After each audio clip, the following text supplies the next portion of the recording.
Doctors in cardiology clinics have a quiet nickname for what I'm about to describe. They call it the pressure trap. Not because it's rare, but because it catches almost everyone, even patients who do everything right. You take the pills, your pressure drops, you feel relieved.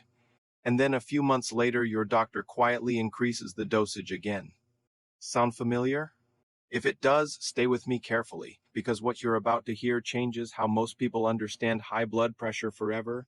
I am Dr. Kevin, and after more than 20 years working in cardiovascular health, I've seen the same pattern repeat thousands of times. Most people are managing numbers, not the mechanism creating those numbers. Here's the critical part: your body is often compensating, not failing.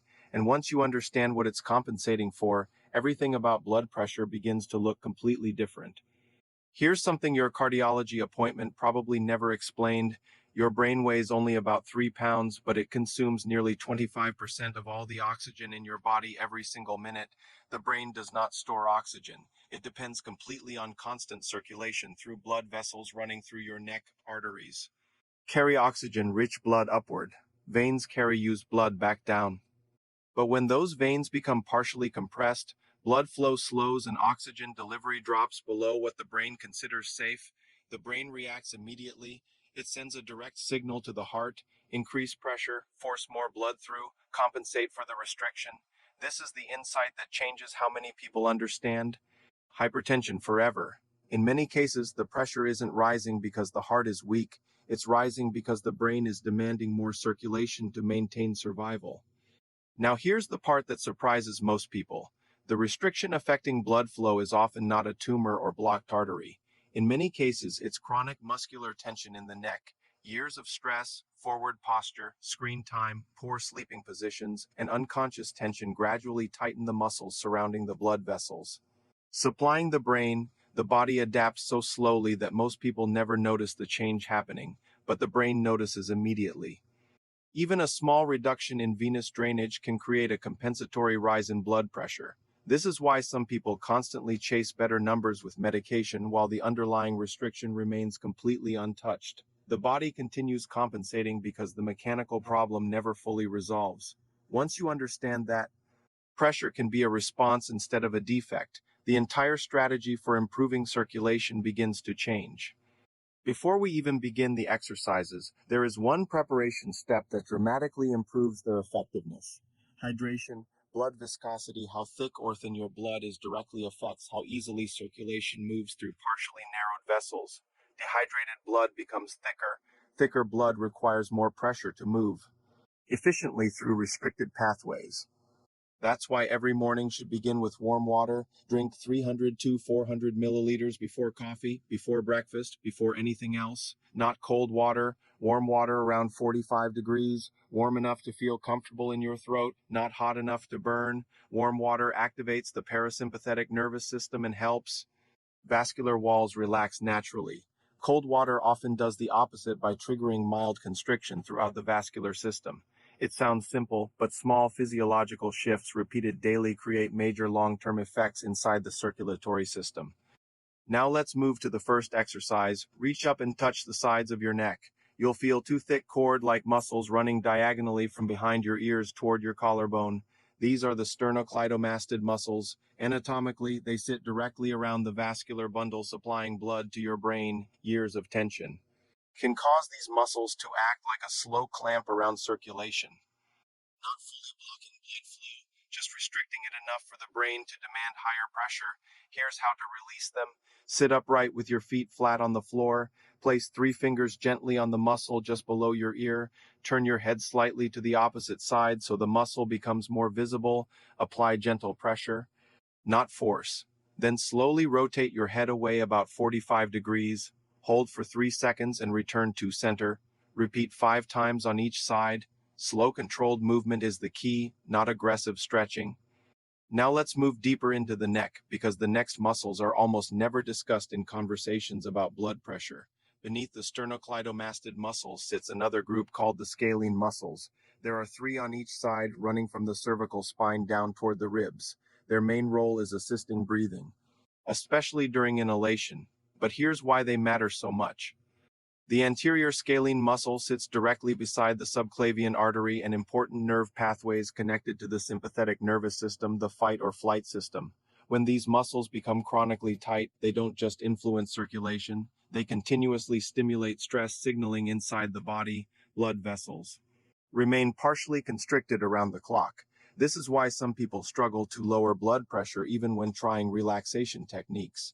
The issue isn't only mental stress, it's structural tension affecting the nervous system mechanically. The body remains stuck in low-level survival mode without the person even realizing it. Here's how to begin releasing the scalene muscles safely. Sit upright with your shoulders relaxed. Place your left hand gently on the right side of your neck between your ear and shoulder, slightly behind the sternocleidomastid muscle. You should feel a softer groove between muscle groups. Apply gentle inward pressure, not downward. Inward toward the center of your neck. Now slowly rotate your head toward the same side you're touching, looking over your shoulder. The movement must stay extremely slow. Take about 4 seconds to complete the rotation. Hold for 2 seconds, then slowly return to center. Repeat 5 times on each side. The reason speed matters is simple. Fast movements trigger the muscle to tighten defensively. Slow movements signal safety to the nervous system and allow the tissue to gradually release. Many people notice reduced stiffness after just a few sessions, but the deeper structural change develops over several weeks of consistent practice. Here's something most people find genuinely surprising. Not all circulation problems involve deep vessels. Across the front of your neck sits a very thin sheet-like muscle called the platysma. It stretches from the jawline down toward the collarbone and lies directly over the external jugular vein, one of the major drainage pathways. Carrying blood away from the brain, chronic stress, forward posture, cold exposure, and years of tension can keep this muscle partially contracted almost constantly. When that happens, surface drainage slows down, blood backs up slightly inside the head, increasing pressure within the cranial system. This is one reason many people with hypertension describe heaviness or pressure in the back of the head, especially during the morning hours. It's not always caused by the heart itself. Sometimes it's simply reduced venous drainage from the neck. The body responds to this restriction the same way it always does, by raising pressure to compensate for impaired circulation. Now let's release the platysma properly. Sit upright and place both hands flat on your upper chest just below the collarbones. Apply gentle downward pressure with your palms as if anchoring the skin toward your chest. Keep that pressure constant throughout the movement. Now slowly tilt your head backward, lifting your chin toward the ceiling. Stop when you feel a stretch across the front of your neck. Hold for 3 seconds, then return to neutral. Repeat 5 times. After that, keep the same hand position and slowly rotate your head to the right as if looking over your shoulder. Hold for 2 seconds, return to center, then repeat on the left side. The purpose of the hand pressure is to prevent the platysma from shortening while you move. This forces the tissue to lengthen gradually, which is how chronic tension begins releasing safely over time. Now we come to the exercise that surprises almost everyone the first time they hear about it, the tongue rotation technique. At first it sounds strange, even too simple to matter, but the anatomy behind it is very real. Your tongue connects directly to a small structure in the middle of your neck called the hyoid bone. That bone acts like an anchor point for multiple muscles surrounding the throat and jugular pathways. When you rotate your tongue while slowly rotating your head, you mobilize those connected muscle groups and release tension throughout the fascial network surrounding the neck vessels. Here's how to do it. Sit upright and close your mouth gently. Begin rotating your tongue slowly inside your mouth in large circles. At the same time, rotate your head slowly in the opposite direction. Continue for 30 seconds, then reverse directions. Slow movement is critical. Most people rush it. Performed correctly, many people feel reduced neck tension within minutes of the first session. Everything we've discussed so far focuses on the structural side of the problem: muscles, vessels, circulation. But there's another mechanism running at the same time, and if you ignore it, the exercises work at maybe half their potential. That mechanism is your autonomic nervous system, specifically the sympathetic nervous system, the fight or flight response. When it stays chronically activated, blood vessels throughout the body remain partially constricted around the clock.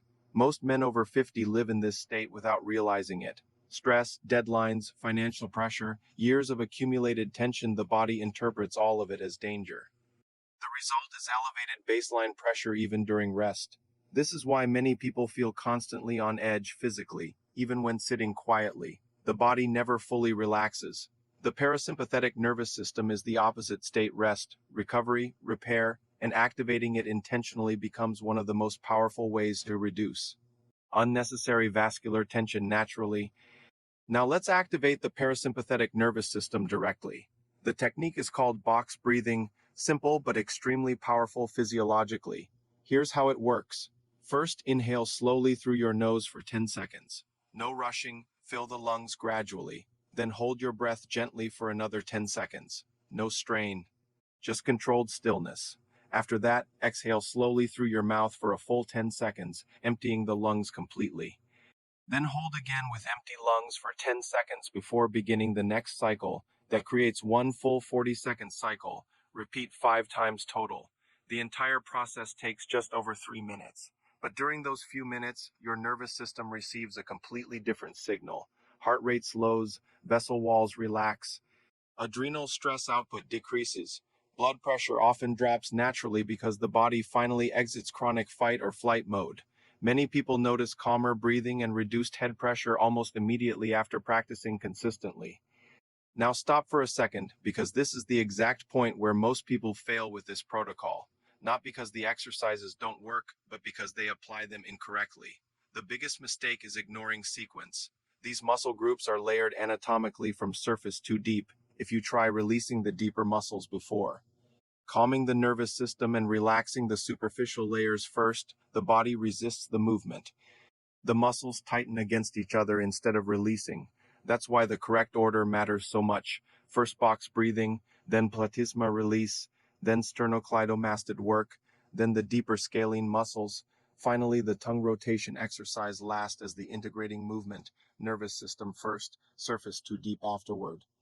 Most people jump randomly between techniques and then conclude nothing changed, but physiology responds to sequence. The body releases safely only when it feels protected enough to stop defending itself.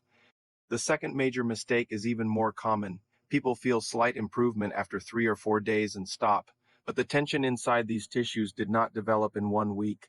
It built slowly over years, sometimes decades. The first few sessions mostly release surface tightness. The deeper fascial layers require consistent repetition before genuine remodeling begins. This is why short-term relief and long-term correction are completely different things. Most people abandon the protocol at the exact moment the deeper changes are beginning.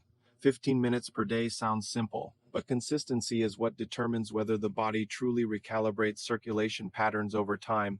Think of it this way: the nervous system learned these tension patterns gradually. It also unlearns them gradually. The body adapts through repetition, not intensity. Small daily corrections often create larger long-term results than occasional aggressive effort. Here's what many people begin noticing after 2 to 3 weeks of consistent practice. Morning heaviness starts fading, neck stiffness decreases, sleep improves, the constant pressure sensation inside the head becomes less intense. Many people describe feeling calmer overall without understanding exactly why. That's because the body is gradually shifting out of chronic compensation mode. Blood flow improves. Venous drainage becomes more efficient. The nervous system stops receiving constant danger signals from restricted circulation. These changes don't always happen dramatically overnight. They accumulate slowly, day after day, until the body begins functioning differently as an entire system. And this is important: many of these improvements appear before major changes on the blood pressure monitor itself. The body often feels different internally before the numbers fully reflect the physiological correction happening underneath. I want to be extremely clear about something important. The goal here is not throwing away medication or replacing your doctor. That decision always belongs to your physician based on your medical history and monitoring. What we're doing instead is addressing a mechanism many prescriptions never directly touch: the mechanical and neurological restriction contributing to elevated pressure in the first place. Medication can help manage numbers short term, but when circulation improves and sympathetic tension decreases naturally, many people eventually find their doctors adjusting dosages because readings improve consistently over time, not because they demanded it, but because the physiology changed. The body begins requiring less compensation. That's the real objective of this protocol, helping the system function more efficiently instead of constantly forcing pressure higher to overcome restriction. This may be the most important shift in perspective from this entire discussion. In many cases, your body is not malfunctioning, it is compensating. High blood pressure often represents the brain's attempt to maintain oxygen delivery under restricted conditions. Once you understand that, the body stops looking like an enemy and starts looking like a system trying to protect survival. The heart pumps harder because the brain believes circulation is insufficient. The vessels tighten because the nervous system believes danger is present. The tension patterns continue because the body adapted 2 years of stress and posture without interruption. Understanding this changes how you approach healing entirely. The goal is not fighting the body harder. The goal is removing what the body has been compensating for all along. Let's return briefly to something that sounded deceptively simple earlier: warm water. Most people underestimate how strongly hydration influences circulation. Thick dehydrated blood requires significantly more force to move through partially narrowed vessels. Even mild dehydration increases strain throughout the cardiovascular system. But temperature matters too. Warm water helps relax smooth muscle within vessel walls and activates parasympathetic signaling. Cold water can create subtle constriction throughout the vascular tree, especially in sensitive individuals. This is why the protocol always begins with warm water before anything else. It prepares circulation. Before movement starts, small daily habits repeated consistently create cumulative effects the body responds to over time. People often search for complicated solutions while ignoring the foundational physiological signals that regulate circulation every single day. Here's the commitment I encourage people to make before judging whether this works for them: 30 days, not 3 days, not 1 week, 30 consistent days following the sequence exactly as described. Breathing first, surface muscles second, deep muscles afterward, tongue rotation last, hydration daily, 15 focus minutes. That's it. The reason this matters is because structural and nervous system adaptation both require repetition. The body changes according to patterns, and once the nervous system begins trusting these movements consistently, deeper relaxation finally becomes possible. This is why people often experience their biggest changes during the third and fourth weeks rather than the first few days. Physiological remodeling takes time, even when the mechanism itself is correct. So here's the final takeaway after everything we've covered. In many cases, high blood pressure is not simply random bad luck or inevitable aging. It's the result of chronic compensation happening silently for years. Restricted circulation, persistent muscular tension, constant nervous system activation. The body responds exactly the way it was designed to respond, by increasing pressure to protect oxygen delivery. Warm water, controlled breathing, correct movement sequence, consistent repetition. These are not internet wellness trends. They are physiological tools working with the systems controlling circulation from the inside. And the people who see the greatest changes are not the ones searching for instant results. They are the ones consistent enough to allow the body to finally recalibrate itself. Sometimes healing is not about forcing the body harder. Sometimes it's about removing the restriction so the body can stop fighting itself.